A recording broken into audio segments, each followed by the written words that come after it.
Bonjour mes amis flammes jumelles, j'espère que vous allez bien. Alors sur cette vidéo, je vais vous parler de l'importance de votre runner dans le parcours de flammes jumelles. Oui mes amis chasers, votre runner vous a été envoyé par la source pour vous guérir. Il a ce rôle dans la relation de flammes jumelles. Il faut savoir que le runner, ou polarité inconsciente à la base, reconnaît de manière inconsciente votre âme au début de la rencontre. Il sait que vous êtes différent par rapport à tous ceux qu'il a connus auparavant, même s'il ne vous l'avoue pas. D'ailleurs, sans cette reconnaissance, il ne peut pas y avoir de parcours. Après cette connexion, le runner fait vivre son chaser dans une lune de miel. D'ailleurs, c'est plus fort que lui. Il n'a pas le choix. Il y a là une alchimie incontrôlable et différente. Et tout ceci est vraiment nécessaire pour débuter le parcours. Tout cet amour intense est destiné à mettre le chaser dans une telle situation pour qu'il s'accroche à cet amour qu'il cherche depuis toujours, puisqu'il n'a jamais connu cela pendant son enfance. Donc, c'est cet amour intense que le chaser va vouloir sauvegarder qui va envoyer la sonnette d'alarme au chaser après cette lune de miel sur ce qui ne va pas en lui. Le runner en inconscience, c'est lui qui va déclencher le chemin d'éveil chez le chaser, en appuyant à chaque fois par ses comportements dysfonctionnels sur des boutons qui font mal au chaser. En étant dans la fuite, ou en se montrant peureux, ou avec ses addictions à l'alcool par exemple pour certains, ou avec des énergies tierces pour d'autres.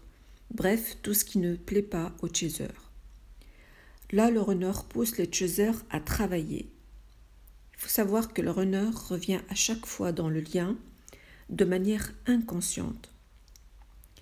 Vous savez que c'est un lien énergétique, il va être guidé par la source, chaque fois qu'il ne ressent pas l'énergie du chaser.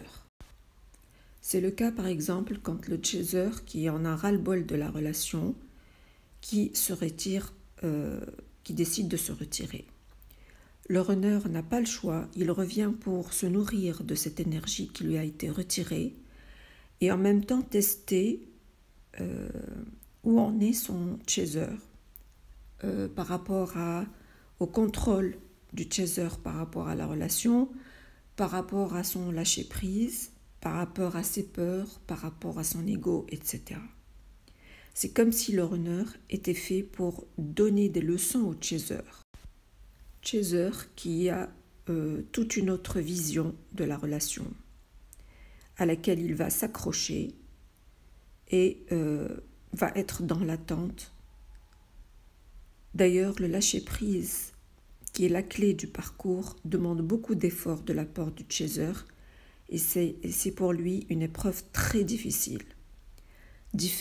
Contrairement bien sûr au runner qui est en posture complètement différente. D'ailleurs, le runner sait le faire dès le début de la relation, en particulier après la lune de miel, de manière complètement inconsciente, même s'il n'est pas encore éveillé.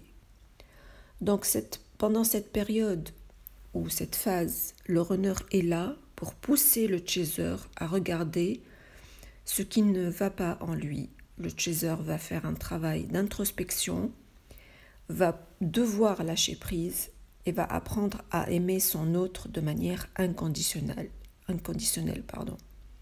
D'ailleurs, c'est le but du parcours. Après cette phase, va venir le rôle du chaser dans la guérison de son runner, qui sera privé de l'énergie de son autre. C'est cette perte d'énergie qui va pousser le runner à travailler sur lui-même. Le runner va enfin s'éveiller et va pouvoir comprendre ses dysfonctionnements en conscience. Il va se rendre compte de l'amour qu'il éprouve pour son autre, de ses schémas dysfonctionnels. la perdre de son autre, va être le déclic pour le runner.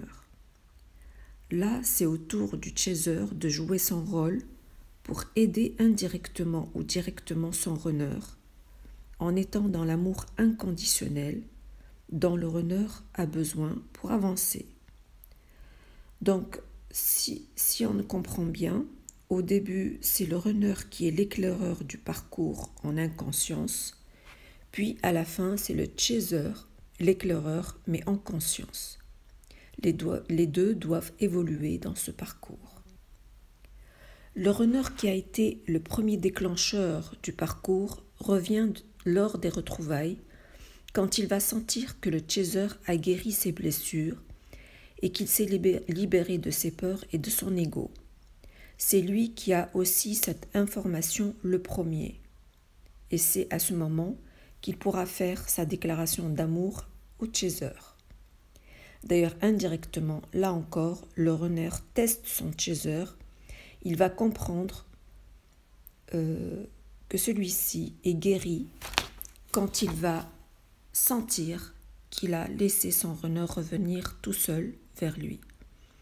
C'est-à-dire quand il va comprendre le fameux lâcher-prise de son chaser.